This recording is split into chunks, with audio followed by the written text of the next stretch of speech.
फरक असणार आहे प्रत्येकाच्या प्रति एकर टनेजमध्ये।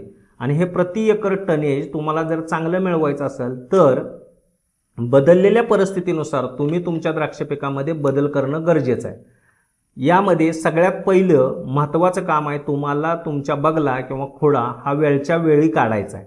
दुसरी गोष्ट आहे, यावर्षी पावसाचं प्रमाण कमी असल्यामुळे तुमच्या मूळच्या पानावर रोगांचे स्पोर्स खूप कमी आहेत, पण तरीसुद्धा तुम्हाला आता तुमच्या बागेमध्ये बोर्डोच्या फवारण्या घेऊन आहे ती पानं मजबूत अवस्थेत टिकवायची आहेत।